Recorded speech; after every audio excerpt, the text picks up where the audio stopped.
તો hello YouTube family, કેમ છો બધા? મજામાં? તો બધા મજામાં જ છે. તો શું કહેવાય મિત્ર, આજે આપણે છે ને મશીન છે ને તે ખોલવાનું છે. તો કેવી રીતે ખોલવું તે હું આજના મારા વ્લોગની અંદર તમને બતાવીશ કે મશીન કેવી રીતે ખોલવું. તો જો આ મશીન જે દેખાય ને એમાં લીક સિલાઈ આવે છે. લીક સિલાઈ એટલા માટે આવે છે કે અંદરનું શટર જે છે ને એ બગડી ગયું છે અને એ આજે આપણે ખોલીને રિપેર કરવાનું છે. તો તમે મારા વ્લોગમાં બન્યા રહેજો.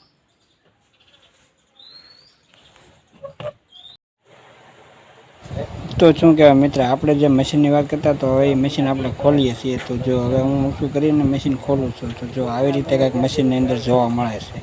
તો જે પાઇપો છે ને એ બધી ઓઇલ પાઇપો છે અને ફેરપાટ અંદરના બધા એકદમ મસ્ત છે બધા. અને જે આનિકાની સાઈડમાં છે ને, જો મેં હાથ લેડો ને ઈવડી છે ને શટર છે. તો મતલબમાં શટર આપણું લીક થઈ ગયેલું છે, એટલે શટર આપણે કાઢીને નીચે મૂકવાનું છે. તો અત્યારે બોબિન કાઢી નાખ્યો, એમાંથી કાઢીને આપણે બોબિનને સાઈડમાં મૂકી દઈએ. પછી અંદર જોવાનું છે કે શટરમાં શું પ્રોબ્લેમ છે. તો શટરમાં શું પ્રોબ્લેમ છે ને એ હું તમને આગળ બતાવીશ કે ભાઈ આમાં લીક સિલાઈ આવે છે આ માટેથી. એટલે મેં મશીન આખું ખોલીને અમને મૂક્યું છે અત્યારે.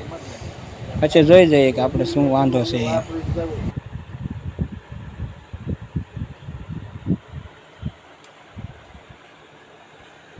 તો શું કહેવાય મિત્રો, આપણે જે શટરની વાત કરતા હા ને, તો એ જો આ ખરા ને એ પહેલું શટર છે. તો એ ખરાબ થઈ ગયેલું છે. એટલે એ ખરાબ થઈ ગયું એટલે જે આ બોલ્ટ છે ને એ બોલ્ટ બે ઢીલા કરી નાખવાના. એટલે લીક સિલાઈ આવતી બંધ થઈ જાય. જો આ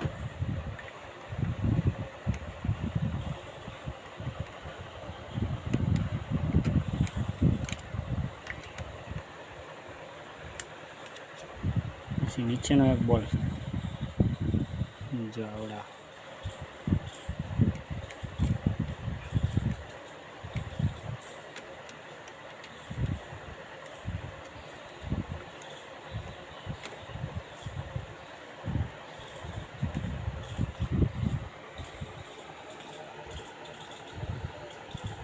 હમણાં ઘણા ટાઈમથી ખોલ્યું નહોતું એટલે હવે હાલત થઈ ગઈ છે શટરની.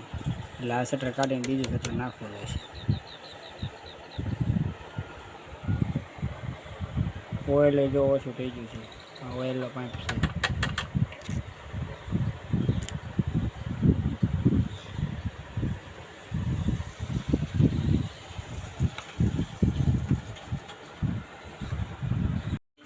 તો ભાઈ છે ને, આપણે દુકાને એક ભાઈ કપડાં સીવડાવે છે. તો એનું આપણે માપ લેવાનું છે. તો આપણે માપ લેવાનું શરૂ કરી દીધું છે. તો ભાઈને હું તો વ્લોગ બનાવતો હતો, પણ એ ભાઈ કે મારા કપડાં સીવવાના છે, મેં લાવો તમારા માપ લઈ લઉં. રિપેર કરતો હતો હું, માપ લેવાનું.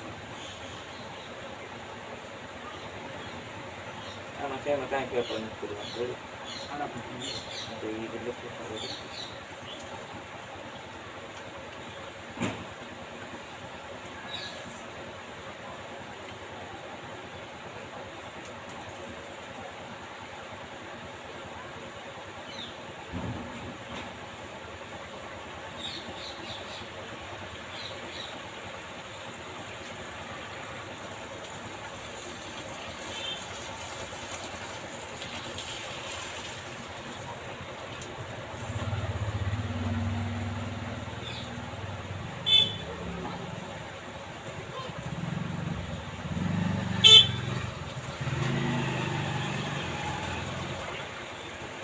પછી બધું મોકલજો આ બધી છે.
ઓગણીસ મિનિટ વેસ્ટ કરવાની સમજો.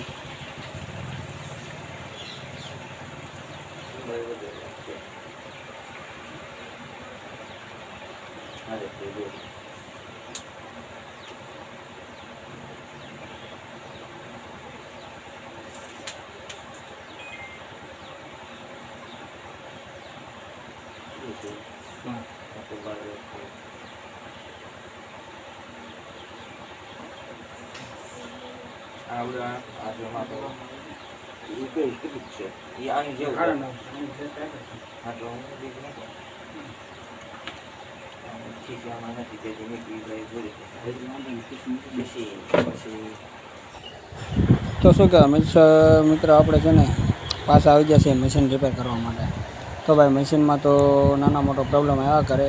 પ્રોબ્લેમ તો એ છે ખાલી શટરનો પ્રોબ્લેમ છે કે શટર ઓલું થઈ ગયું છે. તો અત્યારે તો શું કહેવાય ફેરપાટ મેં તમને બધા મશીનની અંદર બતાવી દીધા છે કે જો આવી રીતે આવા બધા ફેરપાટ આવે છે મશીનની અંદર.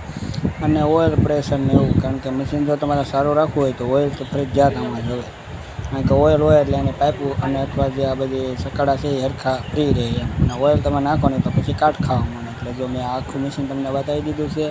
અને આમાં છે ને મિનિંગ તો એવો છે, મતલબમાં જે શટર છે ને એ વિખાઈ ગયેલું છે. એટલે શટર આપણી પાસે છે નહીં અને શટર આપણે મવા જઈશું લાવીને પછી કાલે પાછું ફિટ કરી દેવું. તો મેં આજના વ્લોગમાં મેં કીધું અહીં સુધી રાખીએ એમ.